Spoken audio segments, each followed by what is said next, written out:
Passenger से, अपने प्रधान से, अपने सभासद से, अपने नेता से, अपने सभी लोगों से पूछने का काम करिए। एक सवाल है, आप कहते हो साहब कोरोना की वजह से गाड़ियां बंद हैं, आपने सारा ट्रांसपोर्ट सेक्टर खोल दिया। जितने भी देश के अंदर ट्रांसपोर्टेशन है, चाहे वो बस का ट्रांसपोर्ट हो, चाहे वो एयरवेज हो, चाहे वो निजी गाड़ियां हो, सबको आपने खोल दिया विदाउट किसी फ्रीक्वेंटली आप आओ जाओ, कोई दिक्कत नहीं, उससे कोरोना नहीं फैल रहा। आप इंडियन रेलवे को कोरोना के नाम पे बंद किए हो, ऐसा नहीं, कोरोना के नाम पे नहीं बंद किए। ये उन 150 गाड़ियों का टाइम एडजस्ट करने के लिए, उनका अच्छा टाइम स्लॉट देने के लिए एक टाइम टेबल बना रहे हैं। आईआईटी बॉम्बे को एक जिम्मेदारी दी गई है कि आप नया टाइम टेबल उन 150 गाड़ियों को ध्यान में रखते हुए बनाइए और उन गाड़ियों को 200 किलोमीटर का सिग्नल क्लियर होना, लाइन क्लियर 200 किलोमीटर की होनी चाहिए। तो वो टाइम टेबल, चूंकि इंडियन रेलवे इतना बड़ा सिस्टम है, जब हम पहले टाइम टेबल बनाए तब 1 से 2 महीना लगता था, सिर्फ रिव्यू करते थे। आज हमें पूरा नया टाइम टेबल बनाना है तो वो काम 3 से 4 महीने का है। इन्होंने उस काम को जुलाई से शुरू किया है और ये दिसंबर तक खत्म कर लेंगे। दिसंबर तक आपकी कोई गाड़ियां नहीं चलने वाली। आप इस बात को समझिएगा, कोरोना की वजह से नहीं, कोरोना की वजह से तो मीडिया और टीवी में बताया जा रहा, लेकिन अंदर खानों में वो 150 गाड़ियां कैसे सक्सेस हों, कैसे उनको ज्यादा पैसेंजर मिले, कैसे प्राइवेट लोग फायदे में जाएं, उसका प्लान चल रहा है। हम लोग बेवकूफ नहीं है, हम रेलवे बोर्ड की हर एक चाल को जानते हैं। हम लोगों ने, हमारे महामंत्री जी ने आप सबके साथ मिलकर के निर्णय लेने का काम किया कि पूरे देश में 7,500 रेलवे स्टेशन है। कितने हैं?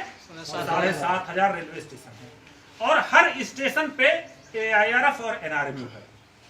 कोई ऐसा स्टेशन नहीं है जहां पे AIRF या उससे एफिलिएट्स यूनियन का प्रतिनिधि ना हो, कैडर ना हो और उसके साथ काम करने वाले हमारे रेल के साथी ना हो। ठीक है, हो सकता है कि हम 12,26,000 रेल कर्मचारी इस लड़ाई के लिए बहुत छोटे हैं, हमारी कोई हैसियत ना हो, लेकिन कोई बात नहीं, हम उन लोगों को भी अपने साथ जोड़ने का काम करेंगे जो अप्रत्यक्ष रूप से रेलवे के सिस्टम में जुड़े थे।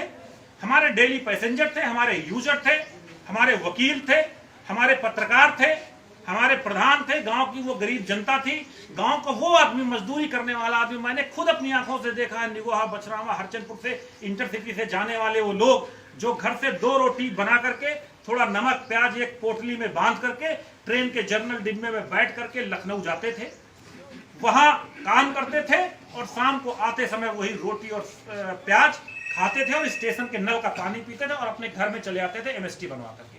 हम उन लोगों को भी इस लड़ाई में शामिल करने का काम करेंगे और वो बहुत बड़ा तबका है, सरकार की चूल्हे हिल जाएंगी, लेकिन उसके लिए हमें अगुवाई करना पड़ेगा, हमें आगे आना पड़ेगा, हमको लोगों को लीड करना पड़ेगा, हमें लोगों को बताना पड़ेगा कि ये पूरे देश के साथ कुचक्र हो रहा है, ये सिर्फ आपके साथ नहीं हो रहा, यह उन सभी देशवासियों के साथ हो रहा है जो इस विधा में जुड़े हुए।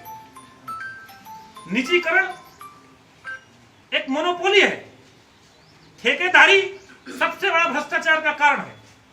10 रुपए का सामान हम 100 रुपए में ठेकेदार से खरीदते हैं। अगर वही काम हमारा विभाग करे, एक उदाहरण देता हूं आपको, एलेस्थॉन एक कंपनी है जो रेलवे कोच को बनाती है, उसका एक LHV कोच है जिसकी कीमत 6 करोड़ रुपए है। ये सारी बातें जो मैं बोल रहा हूं ऑन रिकॉर्ड है, ऑन पेपर है, ये सब डाटा आपको मिल जाएगा जब आप चाहोगे। एलेस्थॉन एक कोच 6 करोड़ रुपए का देती है। हमारा कपूरथला का जो रेल कोच फैक्ट्री है वो 1 करोड़ 20 लाख में कोच बनाती है, सेम कोच, उससे अच्छी सुविधा का। हमारी जो MCF है, मॉडर्न रेल कोच फैक्ट्री है, LHP का वही कोच जो 6 करोड़ का एलेस्थॉन बेचती है, उसको हम 90 लाख में बनाते हैं। बात समझिए आप हमारी, हम 90 लाख में अच्छा कोच बना के दे रहे हैं, पर हमारा प्रोडक्शन कम कर दिया गया। रेल कोच फैक्ट्री में पिछले फाइनेंशियल ईयर तक 2,500 कोच बनाने का टारगेट था, अभी सिर्फ 1200 कोच बनाने का टारगेट है 1 अप्रैल से, और जिसमें से 500 कोच बन चुके। अब उन लोगों के पास काम ही नहीं है, ये सरकार की मोनोपोली है कि हम रेल कोच फैक्ट्री में कोच न बना करके एलेस्थॉन के कोच लेंगे।